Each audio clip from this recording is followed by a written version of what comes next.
Hey, yo, what's going on, y'all? So, I just discovered some new Blade and Soul Neo news here.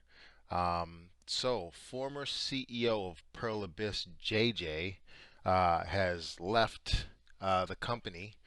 So, if you guys don't know who Pearl Abyss is, they're the company that published Black Desert, and she's with NCSoft now, the rival company. So she left Pearl Abyss, and now she's joining NCSoft America or NC America. So what that means for Blade and Soul is she's there basically to try and make sure that Blade and Soul Neo for the Western audience is adjusted for our market and how we handle the game when it comes to monetization, like what we'll accept. She's trying to make sure that it works well with us because that's what she did with Pearl Abyss. When Black Desert first started, Black Desert was heavily monetized, and the Western audience didn't like that. So she was part of the reason of how it slowly changed from pay to win to basically cosmetics. So this is pretty cool. This is NCSoft actually trying to take this serious about giving this game a chance in the West. So we'll read through this article some, and a lot of not every part of it pertains to Blade and Soul Neo, so I'll just try and find the parts that have to do with Blade and Soul Neo, and we'll just see what exactly her plan is for Blade and Soul. So as we go down this article, I'm just going to highlight parts I find that are most important and have to do with Blade and Soul, even if it mentions Black Desert. But here it says, as the face of Pearl Abyss America, JJ made the company more approachable while also creating a culture that both celebrates its people as well as the players who make up the adventurers in the flagship Black Desert Online.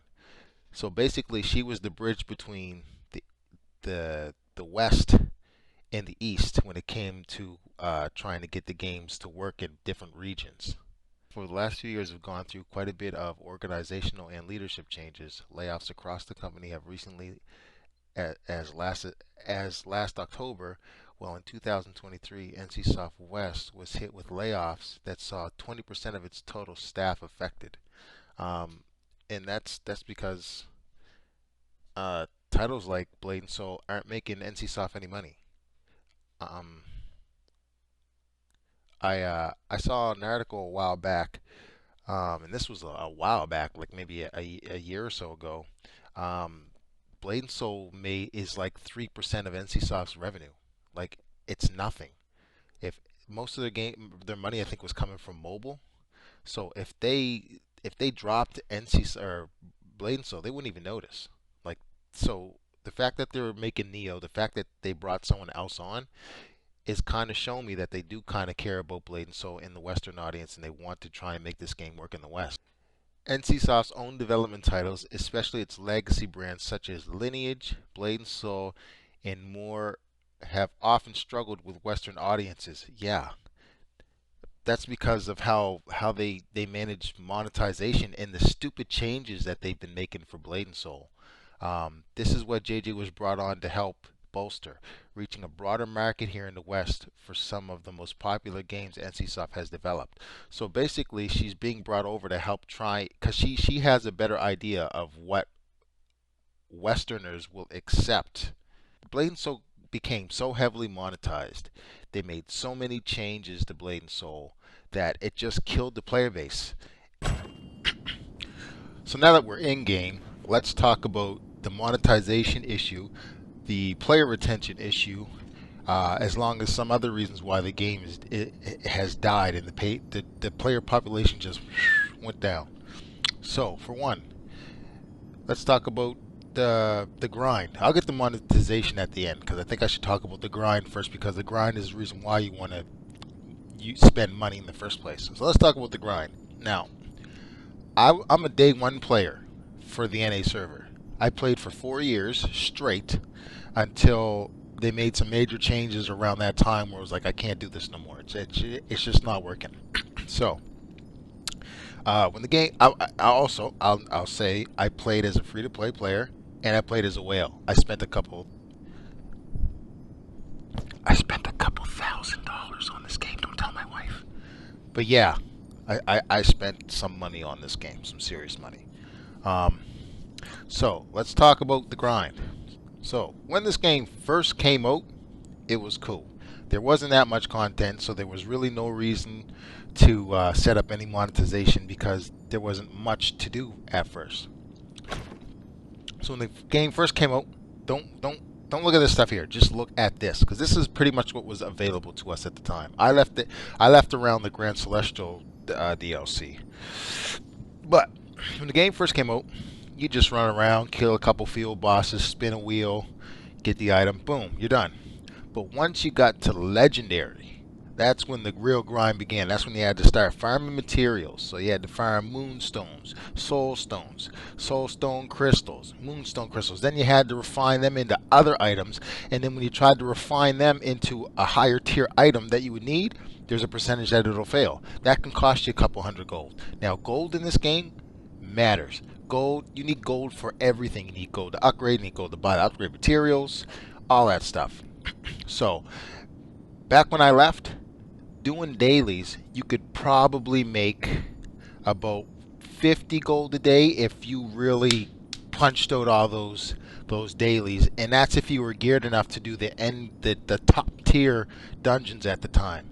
Now, 50 gold a day. What does that mean? Is that a lot of gold for a day? Is that not for this type of game? No. For this type of game, 50 gold a day is pennies. Is pennies. Some upgrade materials, just the materials, just one item, just one, like if I need like a certain item to upgrade this weapon, it may need like let's just use like one of these items as an example, as a requirement. So let's see this gem. Let's say if I want to upgrade this from stage 3 to stage 4 and I needed 5 of these. If I was to try and buy this on the marketplace, this thing would sell for like 1,000 gold. Now, if you're a free-to-play player and you're making 50 gold a day, how many days do you got to play to get 1,000 gold? You got to play about 20 days. 20 days to buy one. To buy one. But you need 5. So times that by 5.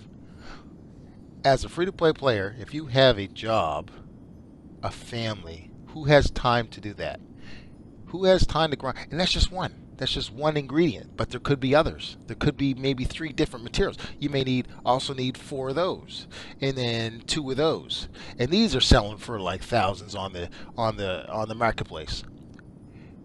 Could you attain these legitimately just by playing the game? Yeah, but you know how you do that? You got to be higher tier attack power. So each dungeon has attack power requirements. No, well, not requirements, suggestions. If you aren't at that suggested attack power or above, you're gone. Party leader kicks you out. You don't get to stay in there and even try and attempt to get these items. So what happens is you got the whales that are spending thousands of dollars at a time.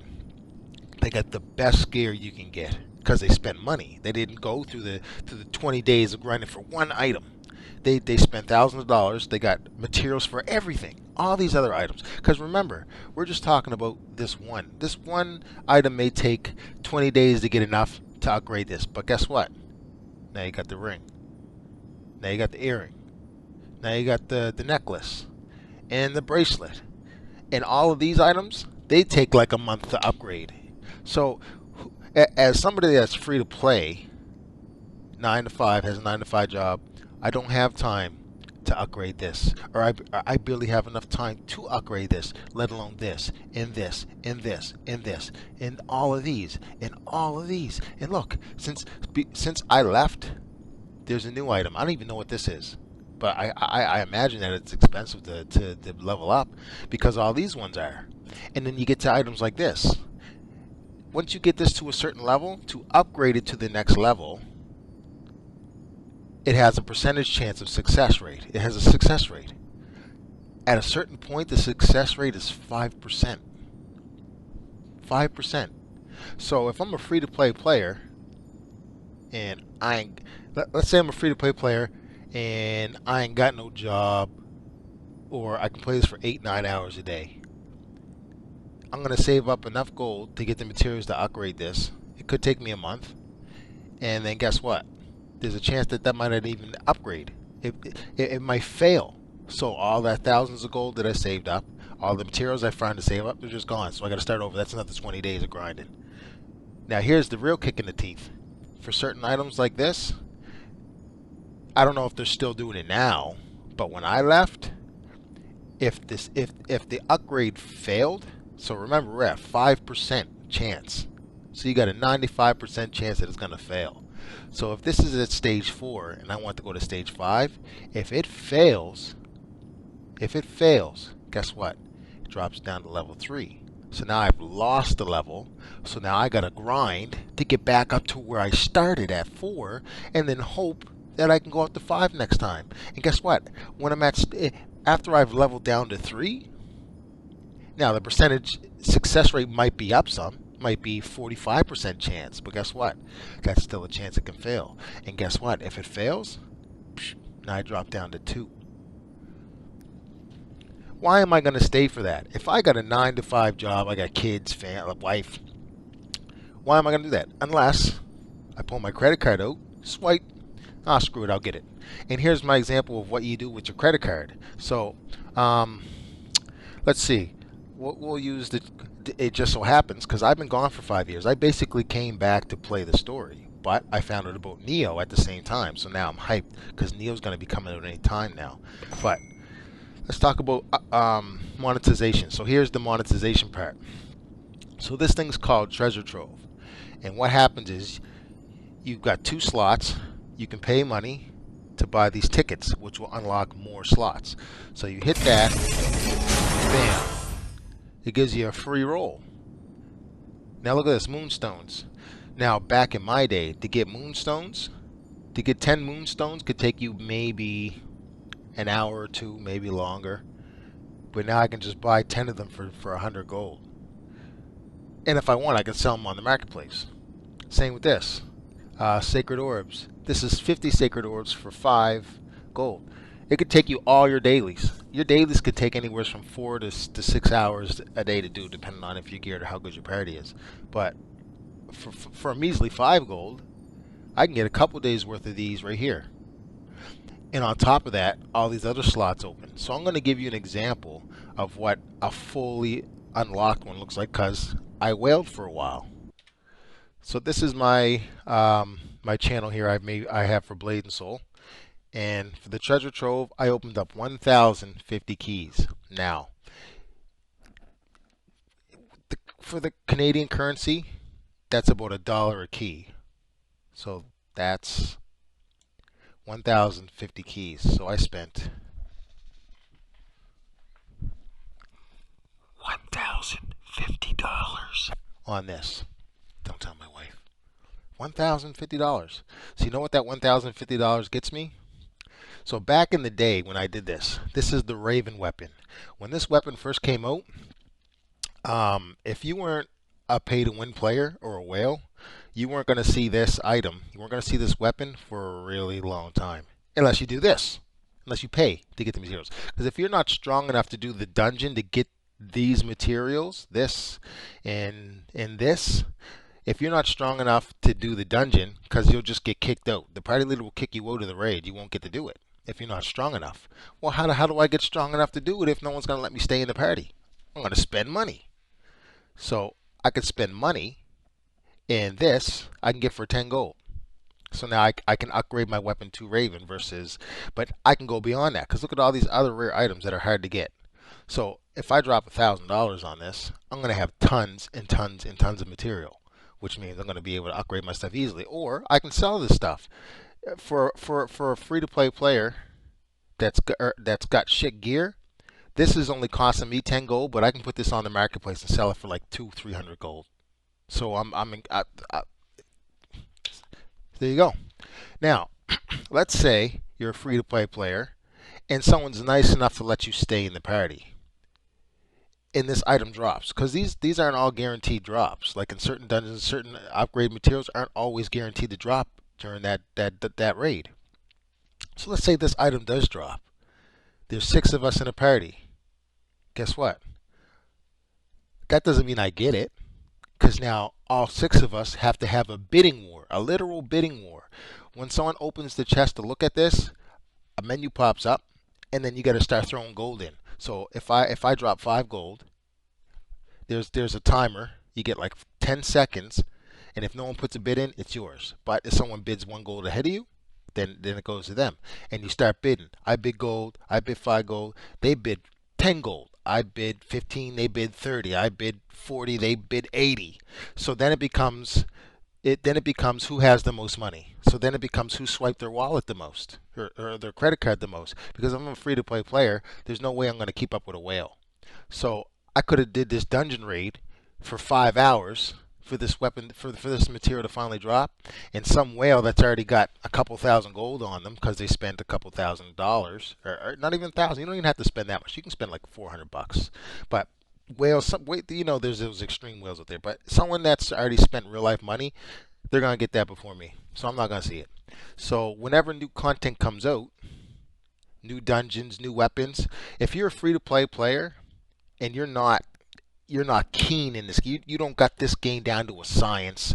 You're not watching the marketplace and how everything's. If you're just a regular dude that says, I want to play Blade and Soul for 2 3 hours, have some fun, you won't see items like this. You won't get to do the new content for about 2 months because you're not geared enough to do it, and you're going to get kicked out. So what NCSoft literally had to do was let the whales have their fun first with the new content. They got to play all the good stuff, get all the good weapons and stuff for like the first 2 months. After that, what NCSoft has to do is they have to nerf the boss. They have to reduce its health. They have to reduce its attack power. So now the lower tier players can go and have their fun now. And they make the drop rates a little better. After like 2 months, who wants to do that? Who wants to be behind for 2 months? Who wants to see all these whales and people with top gear running around with all this nice stuff while you're like, oh, I gotta wait 2 months before I can even start farming this stuff. So that's how bad the monetization is, and it's because NCSoft got greedy. And I'm a day one player from NCSoft, or for Blade and Soul NA, North America, and I played in the Asian on the Chinese server for like a year before it even reached the West. And I can speak for both perspectives of a whale and a free to play player, because I was a free to play player and I was also a whale. Um, as well as a very, very competitive player in PvP. Like here, man, I was unstoppable.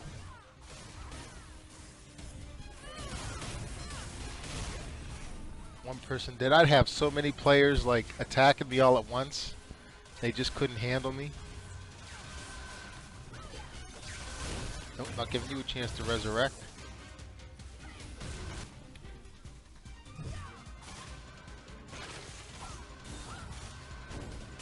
To the point where I've got my 10,000th player kill. 10,000 players. I killed 10,000 players by myself. Look at that. Where's the achievement at? Hold on. Do you see that? Defeat 10,000 player characters of the opposite faction. Do you know how many kills that is, man? 10,000 players. Like, that's how much I played this game, man. I just hit. There's me right there. I just hit number one in the fucking world. I'm number one. I'm ranked number one in the world for this game. That's crazy. There's my character name. Where's my finger at? There's my class ranking and all rankings. So not just my class, but all classes. I'm number one in the world right now. That's crazy. I myself am guilty of spending thousands of dollars on Blade and Soul. As you can see, Treasure Trove. I did one video where I opened 1,050 keys. That's like $1,000, $1,050 in Canadian. Then there was another time I did 450 keys. That's another 400. Then I did 230 before, and then I've done a couple other troves I've opened that I haven't recorded for like thousands of keys. So I've spent a couple $1,000s on this game. Don't tell my wife. I've also played free to play, and the changes that they made were just in greed. I played free to play as much as I could. They got greedy to the point where they pretty much force you to have to pay to play if you want to keep up with the gear, because you can't keep up. you couldn't keep up with the grind. So we'll see what the rest of the article is, and then I'll talk about what I feel they need to do to make sure that this game doesn't die. Because I haven't read all of the article, I'm reading it as I go down and highlighting what I think is worth talking about, and I'll kind of give my perspective as a free-to-play player and a whale, to see what they could do or what they need to do to make sure this game doesn't die.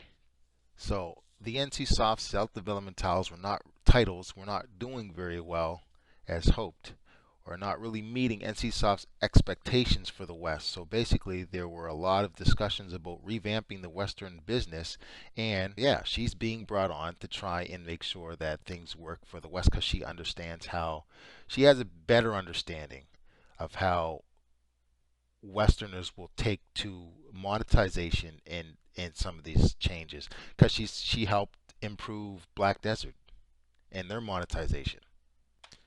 So this is a quote from her. Blade and Soul Neo was actually launched a couple months ago in Korea first. So it is in Korea first. It's already working.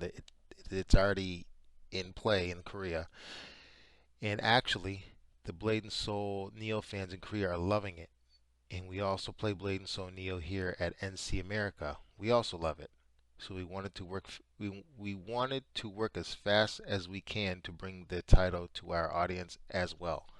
Um, Koreans are loving it. That's kind of nice, but they also accept more monetization than what we're willing to accept. So I don't really want to base it off of the Korean players liking it because they put up with more of it. They're willing to spend more money for pay to win games than we are in the West.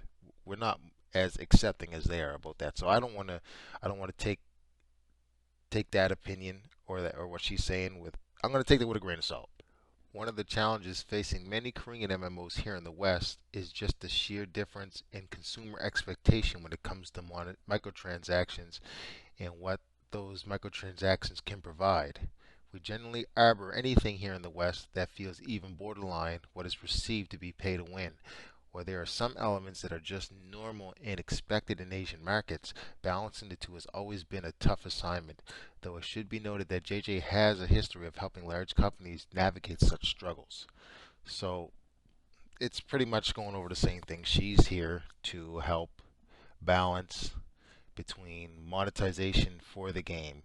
But monetization wasn't the only game's issue. Now, I understand that it's a company. Company needs to make money. There's other ways to make money. There's other ways to do this right. So, how can you do this right? How can you do monetization right? Well, cosmetics. Who doesn't want to look cool? Who doesn't want to look nice? Um, Lower the grind. If you cut the grind down by like 30, 40%,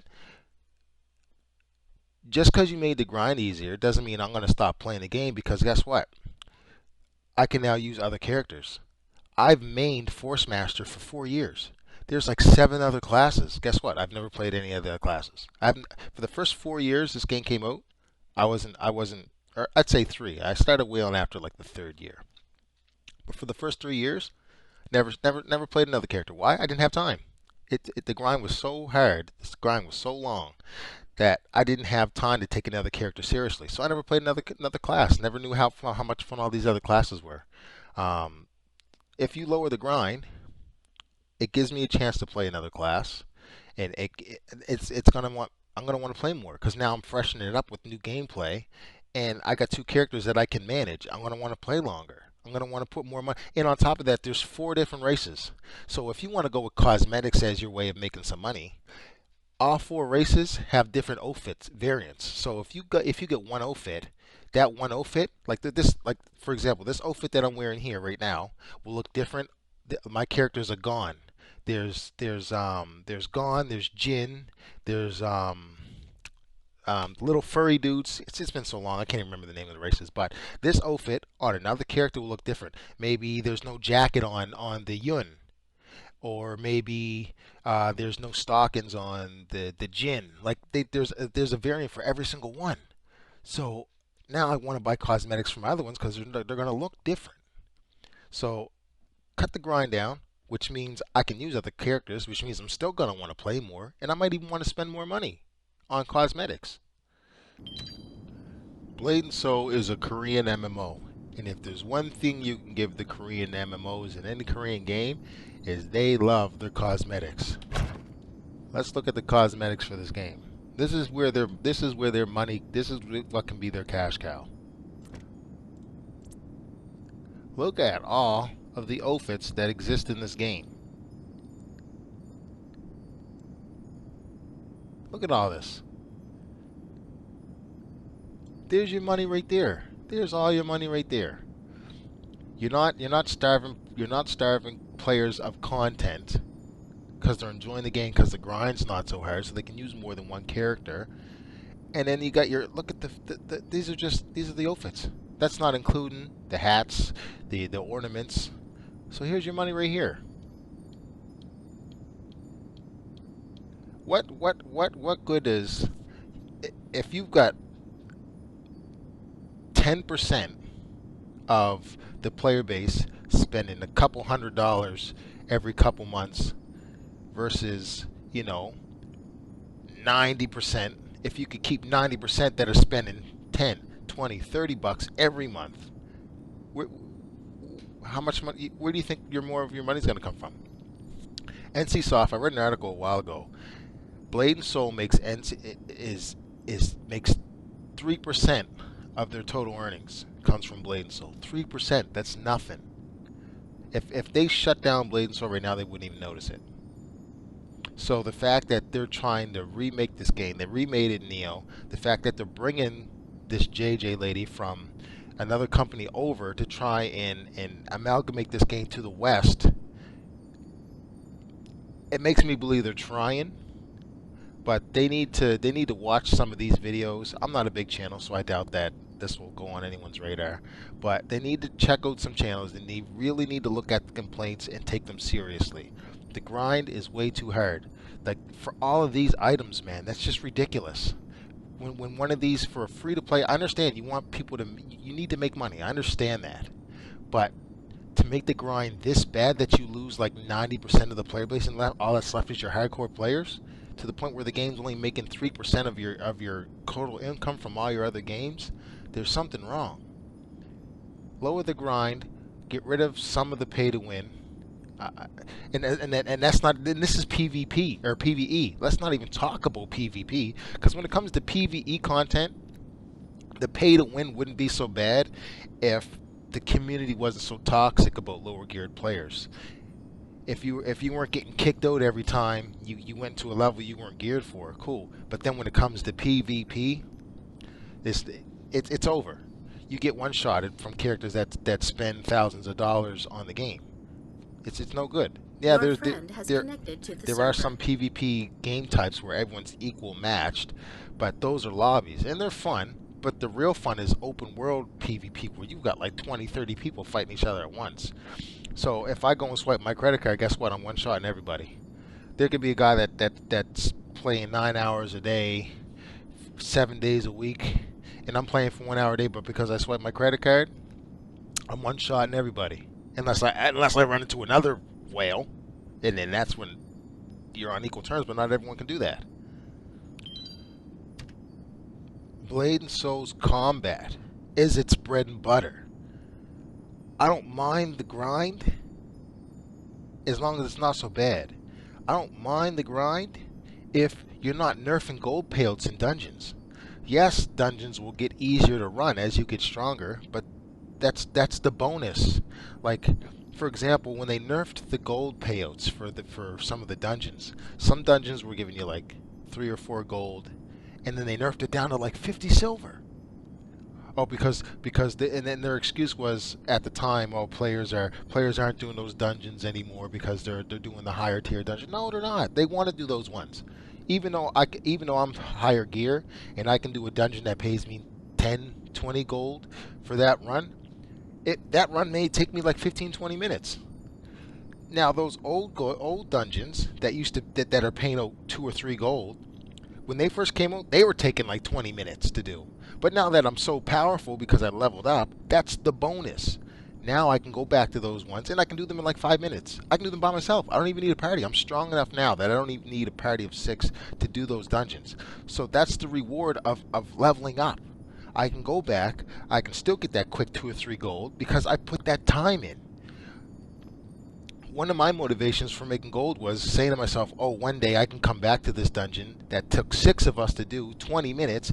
One day I can come back and do that by myself in like 3 or 4 minutes and get that minuscule 2 or 3 gold. But it's gold. It's gold. It's part of the grind. It's part of the fun grind. There's good grind and then there's bad grind. And when you make the grind grindier by nerfing payouts, that's when it's over. That's when it's over because I didn't want to whale anymore. I didn't want to whale anymore because what happens is you have to keep whaling.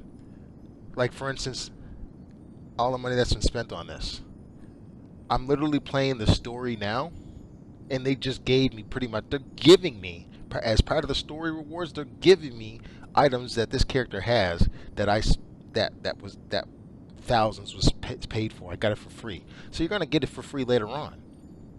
So I mean, you're killing the game with this monetization. It's crazy. The monetization is so high. Blade and Soul Neo is your chance at a fresh start with Blade and Soul. It's got some of the best combat for an MMO ever, so you've got that. It's got really good cosmetics. Outfits in this game are amazing, so you've got that. The story is actually really good. You've got that. The music is amazing for this game. You've got that. Characters design and character customization. You've got that. You've got so much going for you. This game is fun to play. If you got a free-to-play game that's fun to play, and it doesn't feel like you have to give your life away in order to play this game, you're going to keep your player base. You're going to save this game. So I hope JJ can keep this game on the rails. Obviously, when the game first comes out, they're not going to go heavy with the monetization because they're going to want to keep their player base. So we'll see how that goes. It seems like they're taking this seriously. I mean, they redid this game. They fixed some good technical issues. This game used to run like shit. You could have the most powerful PC ever in your game. You're getting like 15 to 20 frames per second on an Unreal Engine 3 that's not graphically intense. The game's in Unreal Engine 4. I've noticed that the game runs great. Latency was terrible. It's great now. I'm at what, 26 ms in Mushin's Tower. Usually you're like at 190 to 200 in Mushin's Tower at 15 frames per second. I'm at 16 frames per second. I'm keeping a good 20 ms. So they've got the technical issues fixed with Unreal Engine 4. Now they've gone even further and graphically enhanced the game even more. So now you've got the graphics. You've got the graphics, you got the gameplay, you got the visuals, you got the customization, you got the combat, you got the story. You've got so much going for this game. There's no reason why Neo should fail unless, you get lazy or you get greedy. So that's my opinion. That's, those simple changes. I don't run a company. I don't know what it takes to run in servers like they do. So this is just my opinion. This is what I want to see. I could be wrong about all this. For all I know, I'm pretty sure it's not cheap to run servers. It's not cheap to pay staff and all that stuff. So I know this stuff costs money. NC Soft's company needs to make money. I understand that, but there has to be a happy medium, and I can't see why they can't find that. There's no need to get greedy. Blade and Soul has been making 3% of your guys of NCSoft's total income for the last couple years now, so I can't see it hurting them to try this out and see how it works. It works out because everyone wants that nostalgia. I've been playing the story. I've been playing the story for this game, and all I'm thinking about is the good times I had in this game for the first 2 or 3 years this game came out. The friends, the fun times and parties, the music, the level design, everything. All I'm having is these flashbacks of these fun, fuzzy, warm moments that I wish I could get back so bad, but they just made it. They made this game so hard for new players to get into, let alone returning players, that I've been gone for 5 years and there's no way I'll catch up. There's no way that I will catch up to the most current end game there is unless I spend a couple hundred or maybe even a couple $1,000s. And so this is another quote from her. We are not changing a lot of things for Blade and Soul Neo. We have played Blade and Soul Neo here in the office. I think the dev teams have really wanted to make it work well for the global audience. So I think those were the learnings from our past experiences. Unfortunately, some of our titles, or most of our titles, had a pay to win reputation. So there's a big awareness now about that initially. I think even for the business models, the devs wanted us to make sure that it's better. This is going to be well accepted in the West, so we're learning from our live service experience. As a result of those internal play sets, JJ says her team didn't think a lot of changes needed to be made, but that doesn't mean that there won't be any changes made in the future as it heads towards launch. NC America doesn't currently have a launch date set, but there are certainly some interesting features to look forward to, especially if you've played the original. Blade and Soul Neo will feature remastered animations and graphics, boosted the visual quality thanks to the shift to Unreal Engine 4, while combat customization looks to be expanded versus the original. However, for many fans like myself who long for that fluid motion and gravity-defying traversal that helps define the Wuxia experience, Infinite Moonwalking will be available from the start. So, like I said, that's what I feel can help save this game. But at the same time, I'm not a publisher. I'm not a game developer. I don't know how this stuff works behind the scenes. But that's just my opinion for anyone that cares. And yeah, guys, thanks for watching. And hopefully JJ can pull a miracle with this game because I want Blade and Soul Neo to work so bad. So yeah, let me know what you guys think in the comments. And yeah, I'll catch you on the next one. Peace.